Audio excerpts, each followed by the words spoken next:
Welcome to Listening First, the podcast on rehabilitation and recovery, where through authentic, open conversations and a space for sharing knowledge, we explore all things recovery and rehabilitation, discovering new meaning and fresh perspectives along the way. I'm Patrick Boyd. And I'm Ben Marram. And in each episode, we're joined by a special guest to delve into topics designed to inspire, enlighten, and spark meaningful conversations in real life.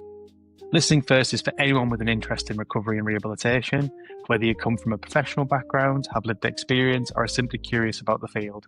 We approach every conversation with openness and curiosity, never assuming we have all the answers, and always making space for new perspectives. Today, we're delighted to welcome Matthew Nakonesky, Principal Speech and Language Therapist from Speech Therapy Northeast, to the podcast. Originally from Australia, Matt qualified as a speech and language therapist in 1999 from La Trobe University in Melbourne. He moved to the UK in 2001 and worked in the NHS in various roles through the speech and language therapy services up until 2019, at which point he left to set up Speech Therapy Northeast, where he's been running the service ever since. Matt, welcome to the podcast. Thank you very much. Thanks for having me. So, Matt, we invited you to speak to us because we're really interested in talking about innovation. Innovation's one of the focuses for the pod, and you've been doing some really interesting work around communication groups, and we wanted to speak to you a little bit about that. First of all, I think it would be really useful for our listeners if you could just outline kind of what your role is as a speech and language therapist and how you came to do what you do now.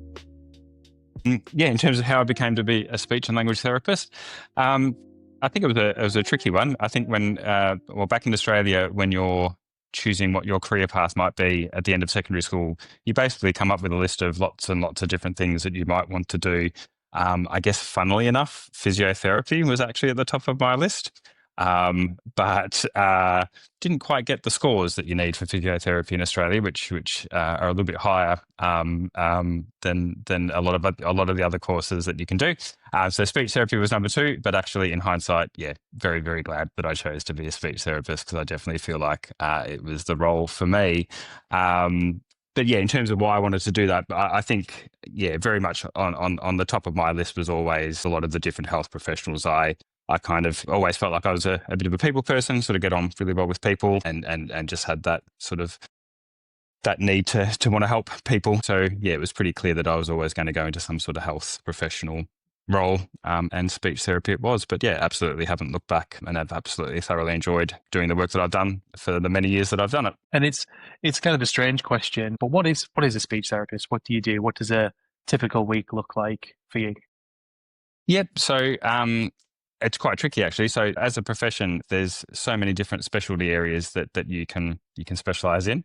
I mean, more broadly, you're sort of talking about working with people with communication difficulties. Actually, probably even stripping that back, we can have a pediatric therapist versus an adult therapist. But yeah, broadly, we're talking about sort of communication, assessing communication and managing and treating communication difficulties. We obviously also deal with people who have swallowing difficulties, and again, assessing a person's swallow function and then sort of trying to do things to manage that and rehabilitate any sort of swallowing issues. But some of the other specialty areas that a speech and language therapist can do would be voice disorders.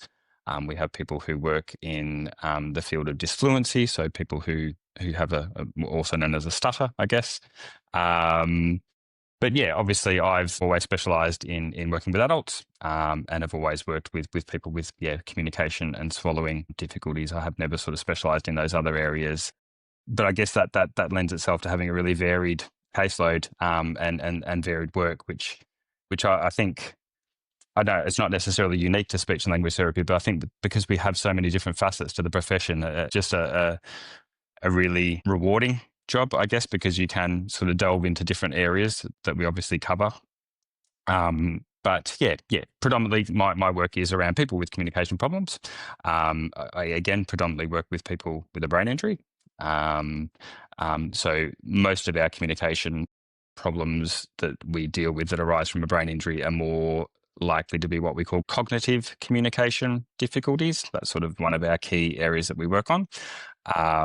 But yeah, we also do have people who have swallowing difficulties, and yeah, absolutely very passionate about getting people back to eating and drinking, mainly because I'm pretty passionate about eating and drinking.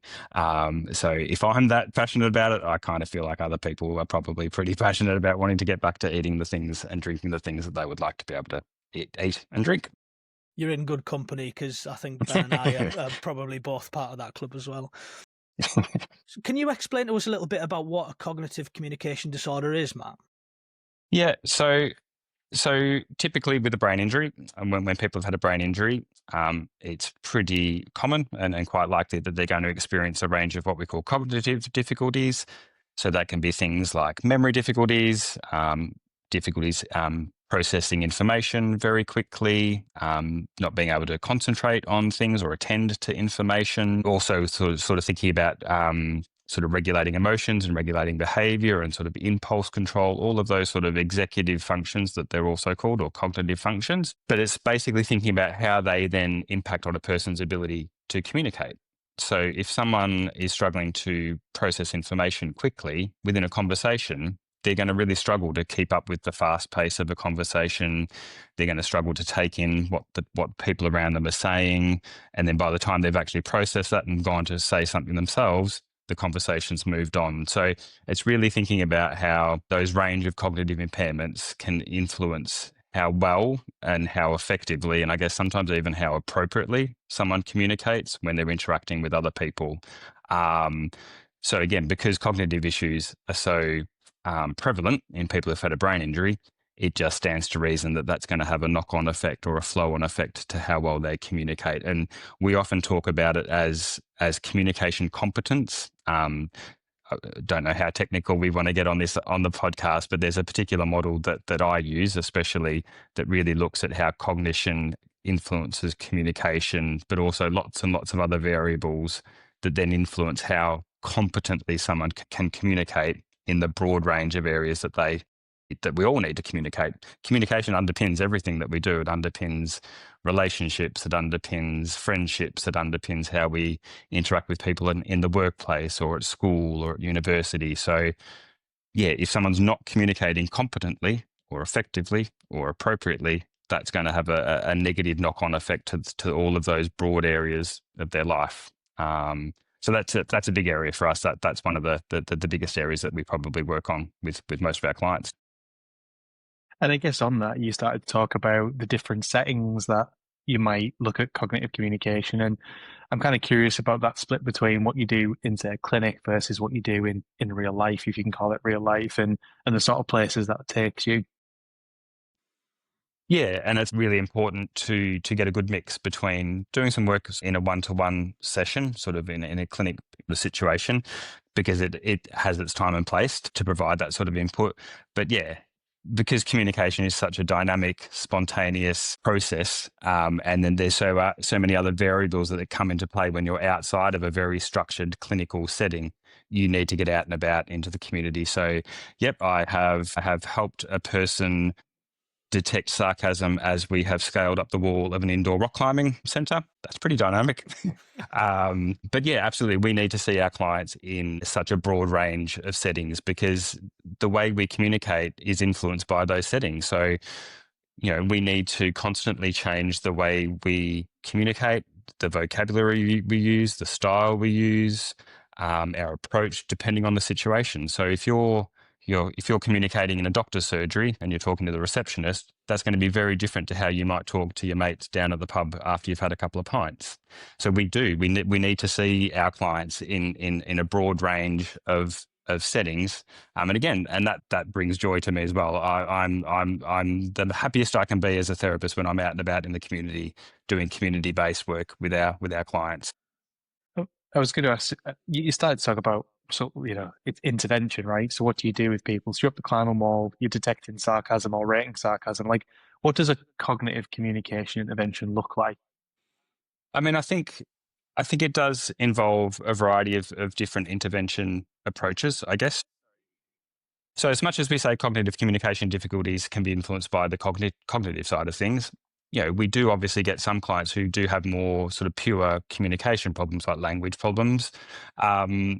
So, there is a time and a place to be working on things like sort of, word generation, verbal fluency, word finding skills, but even things like more around that interpreting sarcasm. So, for instance, for that particular client, we'll have spent a number of one-to-one sessions where we really kind of dig deep and go thinking about, well, what are the things we're supposed to be looking out for when someone is actually being sarcastic? And there are some telltale signs generally. We know that there's some people who can deliver sarcasm as flat as a pancake and you just cannot detect them regardless of what your skills are like.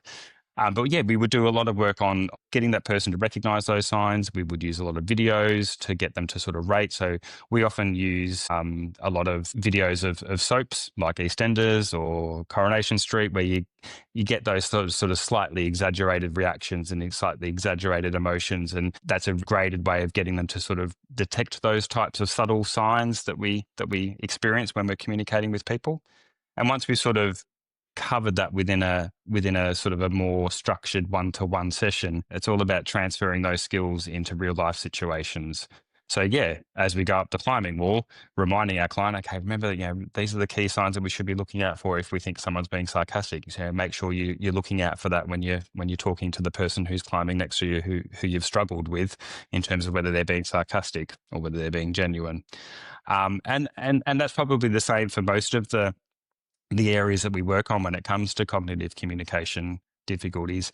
There's always that sort of initial element around some kind of one-to-one support, thinking about either trying to increase a person's skills or thinking about particular strategies that might be helpful, but absolutely always then transferring into real life situations. And again, thinking about all of those different real life situations where we communicate everywhere.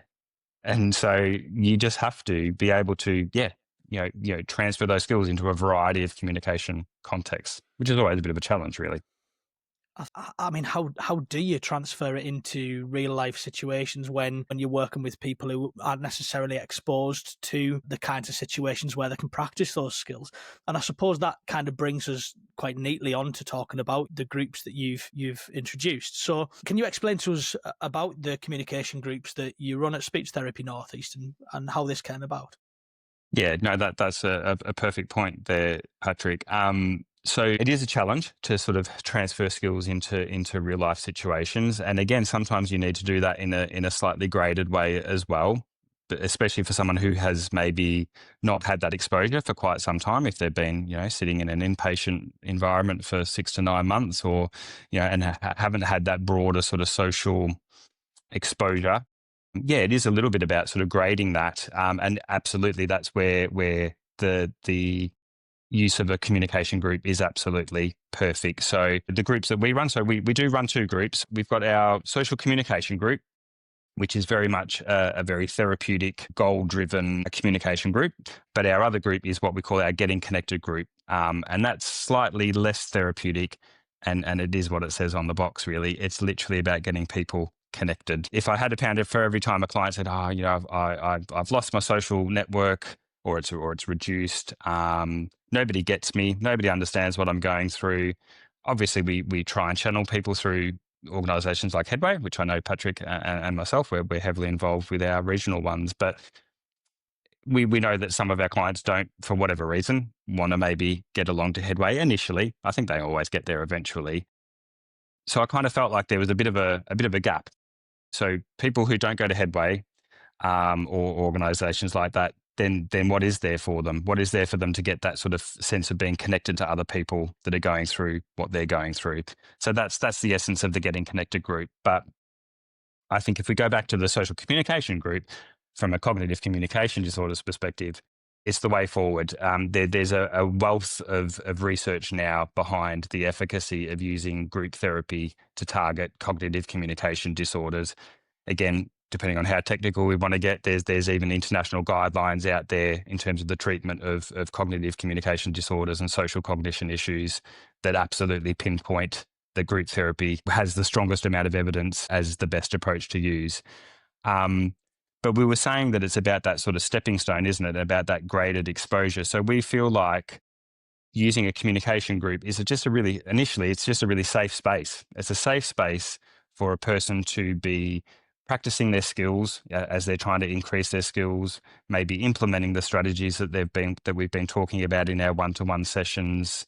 And again, just having that sense of connectedness that you get from being in a group. And I think the other thing is that because people with a brain injury often struggle when it comes to group discussions, but also in a one-to-one session, you can't replicate the dynamic, spontaneous style of communication that you get in a group discussion. You can't replicate that in a one-to-one session. So again, as a way of sort of transferring it into that sort of context, that's where a communication group absolutely has its strength. And yeah, sorry, I'm interrupting. I'd like a quick fire question.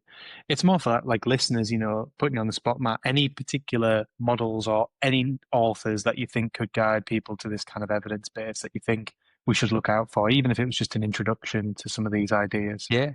Absolutely. So the model I talked about, so there's a therapist from Canada. Her name is Sheila McDonald, and she's done extensive research and work around the field of cognitive communication disorders. So that was the model that I was talking about. It's called the model of cognitive communication competence, and I use that exclusively. I use that with our clients. I often even use it in a first session with a client to explain why I'm there and why we're there to help, and sort of to start getting them to think about sort of the multi-facets of communication and what it means to them. And she also has developed a checklist which kind of correlates with the model a little bit, but the checklist itself is just a fantastic little checklist that pretty much goes through all of the key things that someone might present with if they've got cognitive communication difficulties. And I've always, obviously with Patrick being a case manager, I've always said that there's, you could pick out maybe 10 questions from that checklist and have that as part of your initial needs assessment that would really pull out some of the key strands about identifying whether someone's experiencing some cognitive communication difficulties. So that's one. The other person, especially around group therapy, is a person called Mark Ilvasaka. So he was a speech and language therapist from America, and he was a bit of a trailblazer in the world of cognitive communication disorders or difficulties. And actually, if you look at all of the current researchers and even some of the the top clinicians in the field, you can still see his influence. And his big sort of motto or mantra was that, as we know, therapy should be meaningful. We should always be making sure that the interventions we're doing with our clients are meaningful to them.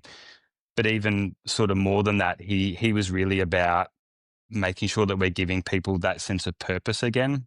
And again, we know that following a brain injury, that sort of sense of purpose, and I guess maybe identity as well, but for him, it was more about purpose, making sure people have got feel like they've got some sort of purpose again.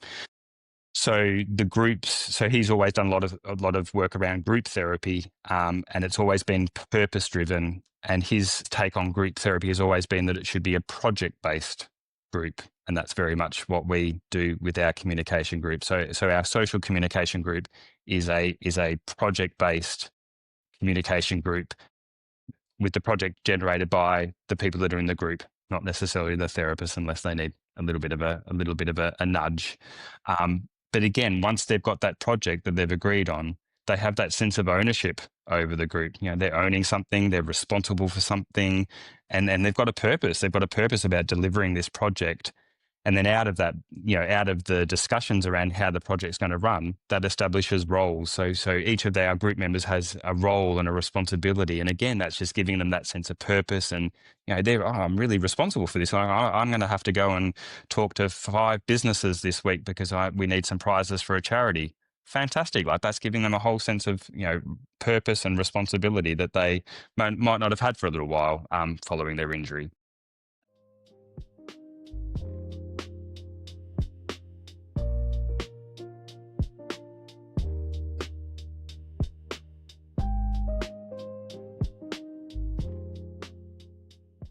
You mentioned to us about one of the groups that you did that ran a quiz that fundraised for a charity. And it struck me that was a really valuable opportunity for the members of that group to give something back as well, in a world where they don't often have the ability to give back. Yeah, absolutely. And so we've obviously run a few of these groups now. and groups I've done in the past in other areas that I've worked at. But yeah, there often seems to be that common theme about them wanting to give something back. So certainly our other two groups were similar again as well. So our first group generated a lovely story about a dinosaur who got hit on the head by a meteor. And it was just a beautiful way of educating younger people about brain injury. So for them, it was about raising the awareness of brain injury. And then the second group we had, they produced a documentary, like a tally documentary style video, again about what it's like to live as a younger person with a brain injury. So yeah, there's often that common theme about people wanting to give back. And then actually, again, one of the clients who went through one of our recent groups, because he felt like he was taking on that role, and it seems like a role he does sort of quite naturally have, but that sort of then maybe pushed him further into thinking about volunteering into other areas where he can kind of give back as well. So it was almost, not entirely, but it felt like it was a little bit of a platform for him to kind of think, oh, you know what, I've taken that role on in this group. Maybe I should be doing more of that in other areas of my life as well. So yeah. There must be something really lovely about that for you, Matt, to be able to see that the work that you're doing with these clients isn't just helping them, but potentially it's having a ripple effect and allowing them to help other people as well. Yeah, absolutely. Yeah. And the fact that they, in each of the three groups, they came up with those ideas themselves. Like they didn't need huge amount of nudging in terms of the thoughts around the project. So we already know that some organisations within the Northeast use that story of the dinosaur in schools when they've got a younger client who's got a brain injury. They're using that to teach the rest of the class about, well, this is what it's like to have a brain injury.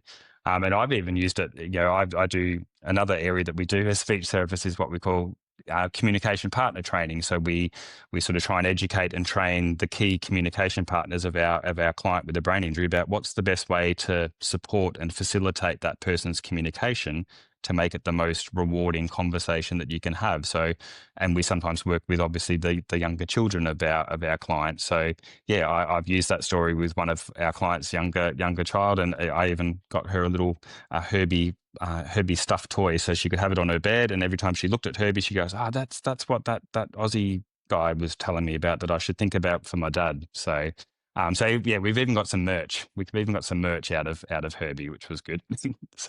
So is that story available anywhere for people to access?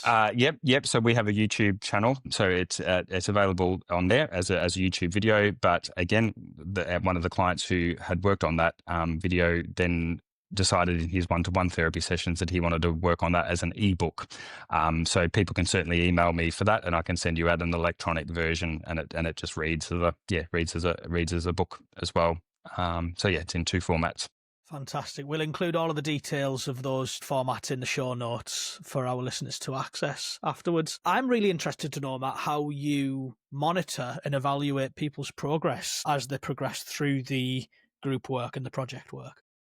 Yep. Yeah. And this is where I think we're fairly unique, I think, in the way that we run our group. I mean, I could be wrong, but I'm pretty sure from discussing the way we do things with lots of other speech therapists around the country, I mean, by nature of the geographical spread of our clients, all of our groups have been online, which has its pros and cons. In an ideal world, it would be great to do them face to face, or at least a hybrid option. But again, due to geographical restrictions, that's never been possible so far.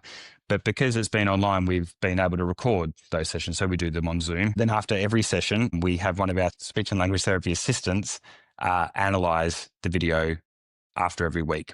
So obviously, as I said before, it's a goal-driven group. So all of our clients would have individual SMART goals that they're working towards within the group.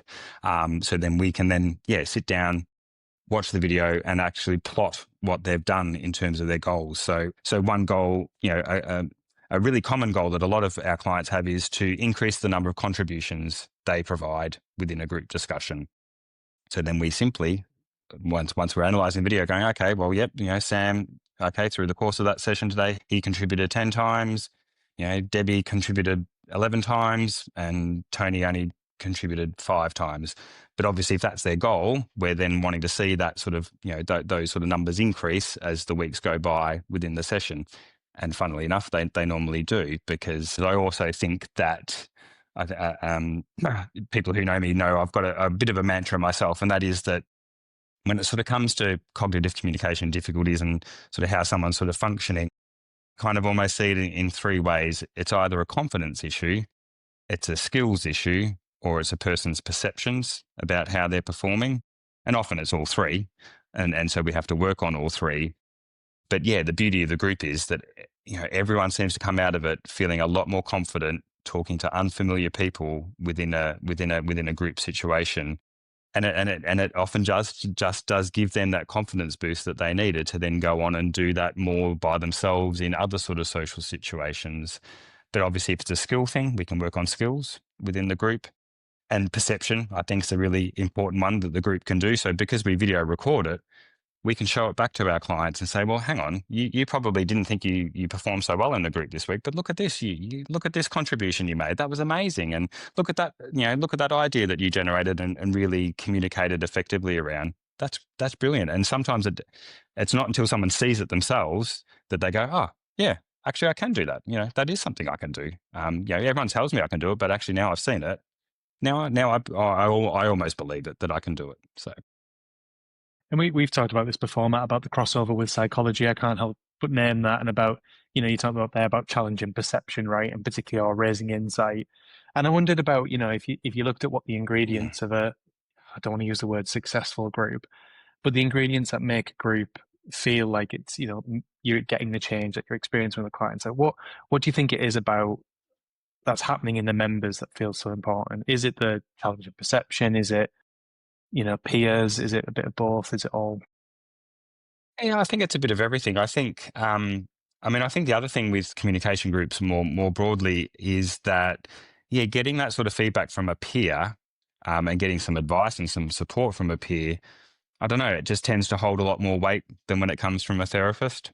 And we see that in the group. So when we're running some of our group sessions and either myself or one of our other therapists as a group facilitator, if we maybe give a little bit of feedback, it's not always taken as well as it is when somebody else in the group sort of pulls someone up about something that they've done in the group. That it's a really interesting dynamic once you're within the group in terms of sort of what sort of influence the therapists have within the group versus actually the peer influence. Yeah, is definitely a lot bigger. I think that that's one thing I find. But I do think within our groups we spend the first sort of 3 sessions at least, kind of just doing lots of kind of, simply getting to know each other and sort of setting those sort of foundations. We do lots of education to them, or we provide lots of education for them, I should say, about communication changes following a brain injury. And then that lends itself to lots of sort of shared experiences and sort of talking about shared problems and giving examples of their own lives. Again, as a therapist, I can't give those real life examples of how having a brain injury has affected me. But if they're hearing it from other people within the group, that absolutely changes their perception and makes them sort of think about, well, this is how I've dealt with it. Actually, this is how somebody else is dealing with it, and they're dealing with it really differently to me. And maybe I could be moving more towards that way of dealing with it. So I think that sense of building perception, and that's one of our 3 broad goals for the group actually, is to increase a person's awareness and their perception about how other people live their lives with a brain injury, just through sort of talking about those sort of shared experiences. And I wonder how do you balance facilitation versus just letting the group manage? How do you manage that? And particularly, you might not have experienced it when there's issues of conflict or they have to negotiate or there's disagreement. Like how do you know when to jump in or not jump in? How do you find that balance? Yeah, we tend to try and step back as much as we can, to be fair. I think again, obviously the first few weeks are probably more heavily facilitated by a therapist, especially with the sort of the education element behind it all. But ultimately, once the project's been decided and people start sort of forming sort of little roles and responsibilities around that, we kind of just throw it open to them. We do also sort of thinking about that sort of sense of purpose and identity and a role. We alternate between the group members as who would be kind of almost chairing the discussions each week. So someone would be a little bit more responsible for kind of facilitating the catching up at the start of the session, guiding people as to what needs to be discussed within that group session. But yeah, I mean, that's where it comes, in terms of stepping in and when to jump in. That's the benefit of having a qualified therapist there to know when to do that. But do you know what? That again, that's the beauty of the group is you want them to experience that if there's a disagreement, you want to see how they kind of deal with that themselves first, because that even that's an information gathering thing for us as therapists is go, well, okay, a few people are disagreeing here. How's he going to handle that? How's she going to handle that? It's just really interesting to see how it does unfold. But clearly, if it doesn't unfold in a really positive way, then we would need to step in. But yeah, for the most part, we kind of just take a step back. I mean, we kind of want to try to foster that kind of sense of they're left there talking about stuff, and we know that we're recording it as well. But yeah, it's just trying to foster that sense that it's their group, and we don't want to have to step in and facilitate too much. So you said earlier on, Matt, about how the group provides a safe space, and it sounds as though that's exactly what it does. But you're also, as far as possible, exposing people to real life situations and real life interactions where they have to navigate some quite tricky things sometimes. Yeah, absolutely. So if there's an issue within the group that they need to try and navigate, or there's a bit of a disagreement, it's a safer space than doing that in a really busy pub with someone that they've accidentally bumped into and knocked their drink, and then there's a bit of a disagreement. So it definitely is a safer space to be able to kind of work out how they would navigate that situation before they 100% get into a really real life situation where there could be some more negative consequences if they don't deal with that situation as well as they could do. So from your perspective, Matt, since you've been running these communication groups, is there anything that's surprised you about the groups, or anything that you've come away having learned that you didn't expect to learn? Yeah, I guess so. I think sometimes it is about getting the timing right for when a person might be ready for a group. We had one client who sort of wavered a lot in terms of whether he wanted to be in the group, and then he would miss a week, and then he would come back for another week. And I mean, I think that was also a little bit reflective of his sort of whole adjustment to the fact that he'd had a brain injury as well, and sort of being in another group with other people who've had a brain injury. But then having said that, that whole scenario then led to another client within the group taking on that sort of motivating role, feeling like that they took it upon themselves to sort of, like really encourage this person to go, well, you know what, this is a good group, this is why we're doing it, and this is, what you could get out of it. So it fostered a bit of growth in one client, whereas the other, with one client maybe not being so sure about it. But I'm always constantly surprised by the good ideas that the guys come up with. So literally the Herbie idea was two of the people in that group wanted to come up with something around brain injury awareness. That was what they wanted to do. And then one of my other clients, who was a little bit of a cheeky guy, and knew that he was just saying something for the sake of saying it, said, I just want to do something about dinosaurs, which had absolutely nothing to do with anything that we had been talking about, but he just wanted to be a little bit funny. But then again, it's all about kind of what that then leads to. So then another person in the group who historically doesn't really initiate a lot of ideas or doesn't initiate lots of opinions, out of nowhere, he just said, well, yeah, why don't we do a story about a dinosaur who's had a brain injury? It's like, amazing. And like, I wouldn't have even thought of that. So yeah, constantly surprised by some of the really good ideas that they have. But I think we're always constantly learning. I think the other thing we're sort of learning around is sort of outcome measures as well, really. So we've toyed with lots of different outcome measures for the group, and probably don't feel like we've found a formal outcome measure that we feel fits what we're trying to do. So at the moment, our outcome measures are basically based on the clients achieving their SMART goals. And I think we feel, because we do that video analysis, that we're looking at that in a really robust way. And then we have some self-rating scales on those sort of three key areas of confidence, how much their knowledge about communication changes, and how much their perception of other people with a brain injury has increased. So we do that on a self-rating scale. But I think in an ideal world, I think we would like to have maybe a slightly more formal outcome measure that we could tag on to show the progress of our participants in the group. Yeah, I've got a couple of questions, Matt. and they're slightly at different ends, but I've got so many questions. And one is around, how do you think doing the groups has changed how you do therapy? And the second one is how the group or how you now interface with the MDT, because I guess there is some crossover, particularly as a psychologist, with the things you're doing around awareness, with things you're doing around insight, and I guess adjustment and emotional well-being that comes from that peer support.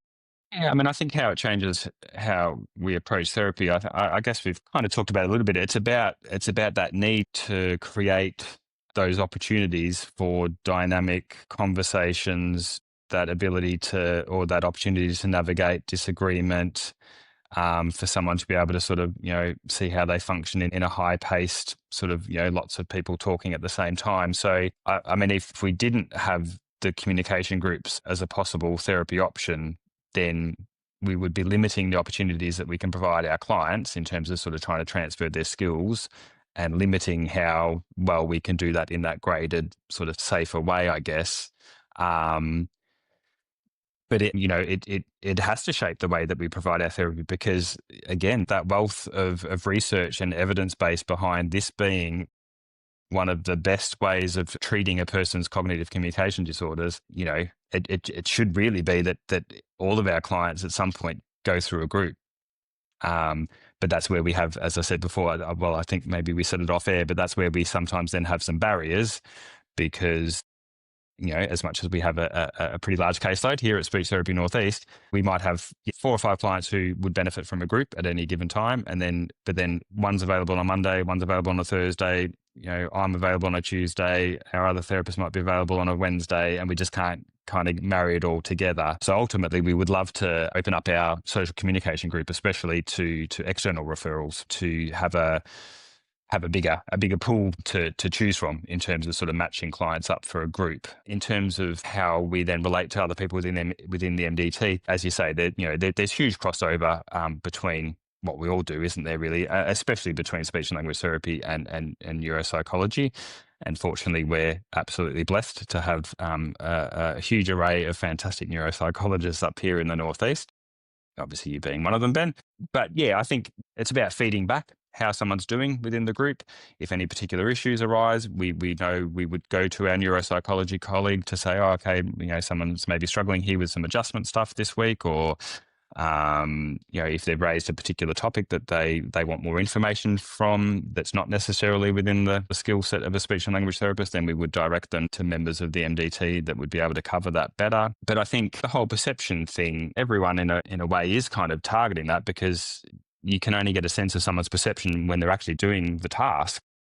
So if someone's got a very negative perception around their communication, then obviously we can look at that when they're communicating, and we can help them reflect on that. But if it needs to go deeper than that, then yeah, that's absolutely where we would then sort of refer to our neuropsychology colleagues to sort of think about that in a more robust way in terms of sort of thinking about perception as a whole. Because obviously, if someone tends to have a bit of a negative perception about their communication, I guess it's fairly likely that they're going to have a negative perception about other facets of their life and their recovery as well. So absolutely deferring that to our neuropsychology colleagues.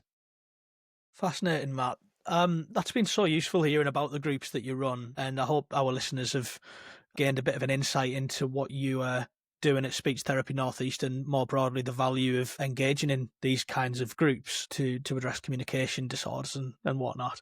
One final question from me, Matt, because we are nearly out of time, is to any aspiring speech and language therapists, what would you say to somebody who was thinking about going into the profession, and particularly working with the client group that you work with in traumatic brain injury? Oh, that's a good question, Patrick.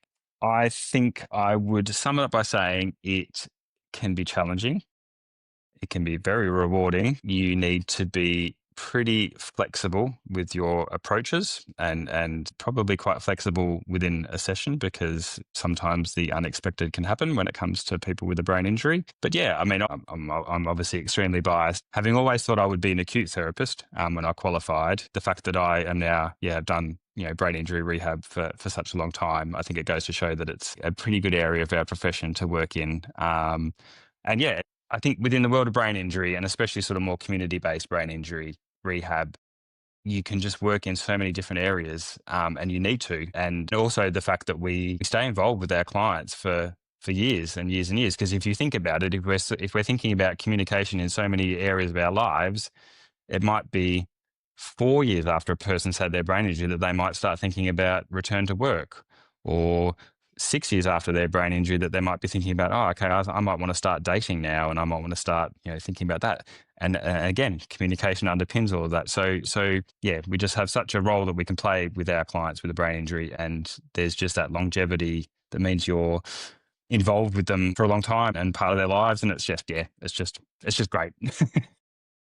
It's so good to hear about. And again, I guess maybe speak for us both, Patrick. We love working with you and your team when we have that opportunity with the sort of wealth of experience, knowledge. And we haven't even got to the fact that you're a business owner and how you've fostered this team and the approach, but that's maybe for another episode if you come back. I suppose I was going to ask, I'm assuming the groups are running now that people could refer to you. How would they go about referring people to you?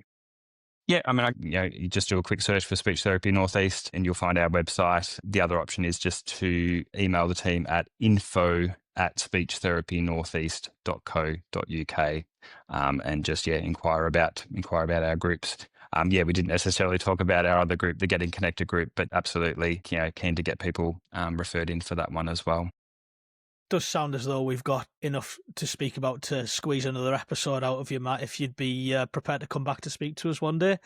So thank you so much for joining us. It's been a real pleasure speaking with you and so interesting hearing about what you're doing at Speech Therapy Northeast. Thank you very much. Thanks, guys. And to you, our listeners, thank you for joining us and for being part of these important conversations. If you enjoyed today's episode, please like, follow and share the podcast wherever you get your podcasts. It helps us reach more people and grow our community. You can connect with us on LinkedIn at Listening First Podcast for updates, discussions, and more. We'd also love to hear from you. So if you've got any questions, suggestions for topics or guests, or just want to share your thoughts, reach out to us again on LinkedIn or email us at listeningfirstpod@gmail.com. So thanks for being with us. As always, keep learning, keep sharing, and most importantly, keep listening first.